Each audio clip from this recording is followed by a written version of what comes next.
সকাল welcome back to my channel বুটি lifestyle. কেমন আছো তোমরা সবাই? আশা করি সবাই খুব ভালো আছো, আর আমি তো একদম বিন্দাস আছি। তো সকাল সকাল উঠে এখন ব্রাশ খুঁজছিলাম, কারণ ব্রাশ তো নিয়ে আসা হয়নি। তো চলো বাইরে গিয়ে দেখি কী দিয়ে ব্রাশ করা যায়।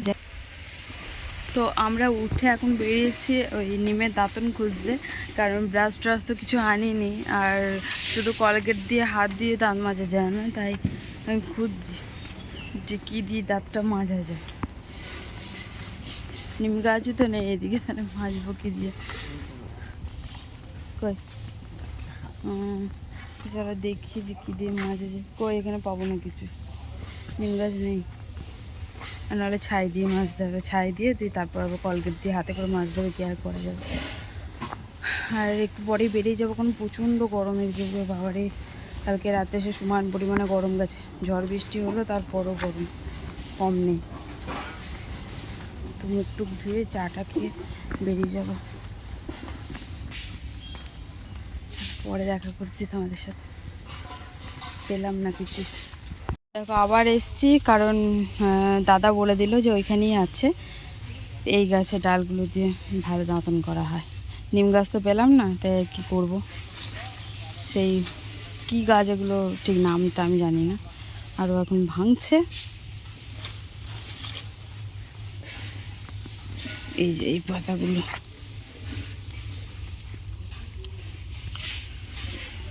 লাইনে মনে হয় কাজ হচ্ছে। হ্যাঁ হ্যাঁ, একটা গাছ ভেঙে পড়ে গেছে। এই দেখো এই জিনিসটা, এই জিনিসটাতে এখন ব্রাশ করা হবে, দাঁতন করা হবে। ঘুম থেকে উঠতে উঠতেই 9টা বেজে গেছিলো, আর মাসির ওদিকে হয়ে গেছিলো খাবার দাবার, মানে জল খাবার। যেহেতু আমরা তাড়াতাড়ি বেরিয়ে যাব বলেছিলাম, তার জন্য আর কি সকাল সকালই করে ফেলেছিল। এদিকে লুচি করেছিল, আর করেছিল সাদা আলু চচ্চড়ি, একটু পাঁচফোড়ন দিয়ে বেশ টেস্টি লাগে, আর মিষ্টি দিয়েছিল। তো চলো খাওয়া দাওয়া করে আমি একটু স্নান করে নেবো, কারণ স্নান না করলে আমি বেরোতে পারি না, যে কোনো জায়গাতেই হোক। স্নান করে তারপরে আমি বেরোতে পারি, কারণ খুব আমার নাহলে খারাপ লাগে আর কি, যার জন্য আর কি স্নানটা করে নিয়েছি। আর দাদা ওদিকে চলে এসেছিলো, দাদা একটু বাজার গেছিলো, আমাদের জন্যই বাজার গেছিলো মাংস আনতে, কিন্তু আজকে তার থাকছি না। আর বারবার করে সবাই মিলে বলছিল যে থাকার কথা, কিন্তু থাকবো না, কারণ আমার এমনিতেও কাজ কামে হচ্ছে, তারপরেও হচ্ছে প্রচণ্ড গরম, তার জন্য আর থাকবো না। চলে যাচ্ছি বলে দাদার একটুখানি মনটা খারাপই হচ্ছিল। আর যাওয়ার আগে এই যে ফ্রিজে জল নিয়ে নিলাম একটুখানি, কারণ রাস্তায় যদি জল টেস্টা পায়, তার জন্য আর কি। আর এই যে বেরিয়ে যাচ্ছি সবাইকে আর কি মন খারাপ করে দিয়ে, কারণ আমি যখনই মাসি বাড়ি আসি তখনই সবারই খুব ভালো লাগে, কিন্তু যখনই চলে যাই তখনই মাসিও কান্নাকাটি করতে লাগে। আগের বারও দেখিয়েছি তোমাদেরকে, তো সবাই কান্নাকাটি করতে লেগে যায়, জানি না কেন, কিন্তু খুব খারাপ লাগে তখন আমার, যে ওরা এইভাবে কান্নাকাটি করো, তো এবার ছোটো ছেলের মতো সেই ঝোঁক করে, তার জন্য আমার খুব খারাপ লাগে। কিন্তু কি করব বলো, থাকার জিনিস তাই থাকবো, তাই না? আমার তো কাজও আছে, তো এই ফাঁক পেলে আর কি মাঝে সাঝে আসি। আর দেখো এখন রাস্তায় বেরিয়ে পড়েছি, তো চলো বাড়ি গিয়ে একবারে দেখা করছি। রাস্তায় প্রচণ্ড গরম ছিল, আর বাড়ি চলেছি, বাড়ি এসে ল্যাদ খেয়ে পড়ে আছি দুজনে মিলেই, কারণ এত গরম এত গরম। তো দেখতে পাচ্ছ ওর মুখের অঙ্গিভঙ্গি দেখে। আর একটু বসে রেস্ট নিয়ে তারপর যাবো দিকে কাচাকুচি করতে। তো এই দেখো বলতে বলতে 12টার জল চলে এসেছিলো। আমি তো স্নান করে এসেছিলাম, তাও ভাবছিলাম যে একটু স্নান করি, তারপর ভাবলাম না, এত রাত্রে করবো না, তাহলে একবারে বিকালে 4:30 জলে করে নেবো, গাটা ধুয়ে নেবো। আর কতগুলো কাচাকুচি ছিল, কারণ আমি তো নাইটে কাচিনি, ওখানে স্নান করে এসেছি কিন্তু কাচিনি, কারণ কাচলে ভিজে কাপড় আনবো কী করে, তাই না? তো তার জন্য আর কি আর ভিজিয়ে দিলাম। আর ওর প্যান্ট ছিল যেগুলো পরে গেছিলো, তো সেগুলো ধুলোতে, তো ধুলো হচ্ছিলো, মানে ধুলোতে গেছি ধরো, তার জন্য আর কি ওগুলো একটুখানি কেচে দিলাম। আর হালকা একটুখানি কেচে দিলেই হবে, ঘামের যে স্মেলটা ওটা উঠে যাবে। আর আমার পেটে প্রচণ্ড যন্ত্রণা করছিল, অ্যাকচুয়ালি পিরিয়ড আরম্ভ হয়ে গেছিলো, যার জন্য আর কি। তো আর ওকে বললাম যে একটু হেল্প করে দাও আমাকে, তো ও এদিকে আমাকে মানে কাচাকুচি করে দিল, দেখতেই পেলে। কারণ মানে জানোই তো মেয়েদের পিরিয়ড হলে সত্যি করে প্রচণ্ড কষ্ট হয়, তার জন্য আর কি ওর হেল্প নিতেই হয়। ও যখন থাকে না তখন একা একাই করতে হয়, কিন্তু যেহেতু আছে তাই ও বললো যে আমাকেই দাও, আমি করে দিচ্ছি। গুড ইভিনিং বন্ধুরা। তো এখন বাজে সন্ধ্যের ওই 6টা মতন, আর আমি রেডি হয়ে গেছি পার্লারে যাওয়ার জন্য। দুপুরে তোমাদের সাথে দেখা করিনি, কারণ প্রচণ্ড পরিমাণে পেটে যন্ত্রণা করছিল, যার জন্য একটুখানি শুয়েছিলাম আর ঘুমিয়েও গেছিলাম। আর মানে গরম জলে শুধু শেক করছিলাম, কারণ সত্যি করে আমার পিরিয়ড হলে প্রচণ্ড যন্ত্রণা করে পেটের মধ্যে। তো কোনো কোনো মাসে করে, আবার কোনো কোনো মাসে করে না। তো এই মাসে সত্যি প্রচণ্ড যন্ত্রণা করছিল, তাই শুয়েছিলাম। আর এদিকে বলতে বলতে চলেছিলাম কাজে, ইচ্ছা ছিল না কাজে আসার, তো ও মানা করছিল, কিন্তু যেহেতু আমার কামাই হয়েছে কদিন ধরে, তাই চলে আসলাম আর কি, যে কাজ আর কামাই করব না। এদিকে সবাই মিলে আড্ডা দিতে বসে গেছিলাম, কাস্টমারের কাজ বাজ সেরে চা খাচ্ছিলাম একটু, আর চাটা খেয়ে বেরিয়ে যাব, কারণ ও নিতে চলে এসেছিলো। আর এখন এসছি কোথায় বলো তো, এসির দোকানে, এসি ফ্রিজের দোকানে। ভেবো না জানো যে কিছু কিনবো, তো কিনবো তো, কিন্তু সেটা নতুন কিনবো না, মানে পুরনো কিনবো। আমি কিনবো না, সেটা বাবা কিনবে, কারণ গরমে প্রচণ্ড পরিমাণে কষ্ট হচ্ছে বাবার। ওই গরম লাগছে, মানে জল ওই লোকের বাড়ি থেকে এনে ফ্রিজের জল খেতে হচ্ছে। লোকের বাড়ি বলতে আমাদের ফ্রিজের জল খেতে হচ্ছে আর কি। যার জন্য বারবার তো কারো ফ্রিজে জল রাখাও তো অসম্ভব ব্যাপার না, এবার সবসময়তে মনেও থাকে না, আবার কি বলবে না, বারবার রাখলেও ধরো মানুষ বিরক্তি তো একটা জিনিস বলে মানে আছে, তাই না? তো তার জন্য বাবা বললো যে একটা ফ্রিজ কিনবো, কিন্তু নতুন ফ্রিজের প্রচণ্ড পরিমাণে দাম। আর কিস্তি হিসাবে নিলে হয়তো হয়ে যেত, কিন্তু বাবা কিস্তি হিসাবে নিতে চাইছিল না।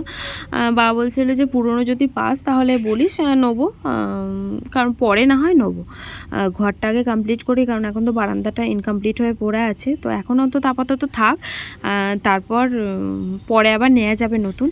আর এদিকে চলে এসেছিলাম কী করতে দোকানে, সেটাই তো তোমাদেরকে কথায় কথায় বলতে ভুলে গেছি। হ্যাঁ, আমার পিসিমশাই, মানে ওর পিসিমশাই, আমার পিস শ্বশুর, ও একটা ফ্রিজ নেবে ডবল ডোরের। যেহেতু ওদের রান্নার ব্যবসা আছে, তো ওদের একটা সিঙ্গেল ডোরের ফ্রিজ, মানে ওই 190 লিটারের ছিল বলতে ওটা আমাদেরকে বিক্রি করে দিচ্ছে। যেহেতু বললাম তোমাদেরকে যে আমরা পুরনো ফ্রিজ খুঁজছিলাম, আর ওরাও বললো বিক্রি করবো, তো নতুন ফ্রিজের দরকার, তাই আর কি ওরা বিক্রি করে দিল, আমরা কিনে নিলাম ওটা। তো ফাইনালি এবার এসিটা কিনেই ফেললাম নাকি। হ্যাঁ, দাঁড়া দেখি, দাঁড়া একটা ফটো তুলে এরম করে আমার দিকে থাকা।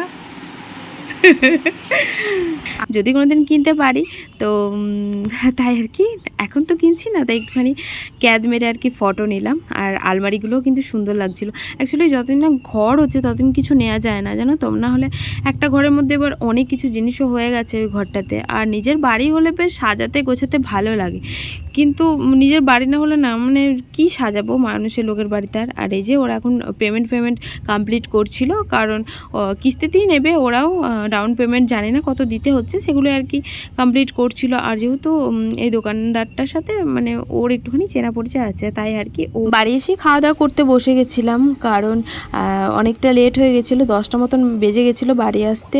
তো ওদিকে আর কি সব কিছু কমপ্লিট করে তারপর আসলাম। আর পিসমশাই মানা করছিল যে যতক্ষণ আর কি নেওয়া হচ্ছে ততক্ষণ আমাদের জন্য থাকার জন্য, তাই ছিলাম আরও। আর ফ্রিজটা নিয়ে গেল, তারপর আর কি আসলাম আমরাও বাড়ি। আর এদিকে খাওয়া দাওয়া করছি। আজকে হচ্ছে ডিনার, আলু সয়াবিনের তরকারি, ডিম ভাজা, আর ওদিকে ঝিঙে পোস্ত করেছিল। ওই দুপুরেই করেছিল এটা, দুপুরে তো আর দেখাতে পারিনি তোমাদেরকে, কারণ দুপুরে তো আমি হালাত আমার খুবই খারাপ ছিল তার জন্য। আর খাওয়া দাওয়া করে এখন ফ্রিজটা দেখাবো তোমাদেরকে, দেখানোর জন্য আমিও প্রচণ্ড এক্সাইটেড। জিনিস পুরনো হোক বা নতুন, দেখবে ঘরে একটা নতুন মানে কোনো একটা জিনিস আসলেই খুব ভালো লাগে। আমার তো খুব ভালো লাগে যে একটা, আমার কাছে এটা নতুন, কারণ আমার ঘরে যেহেতু এটা এসছে, তাই আমি নতুনই বলবো। হ্যাঁ, পিসির কাছে ছিল, ওটা পুরনো ছিল, যেটা ওদের বাড়িতে ছিল, কিন্তু আমার বাড়িতে এসছে যখন, এটা নতুনই। আর এই যে জল ডাকা হয়ে গেছে, সবেমাত্র এসে চালু করলাম।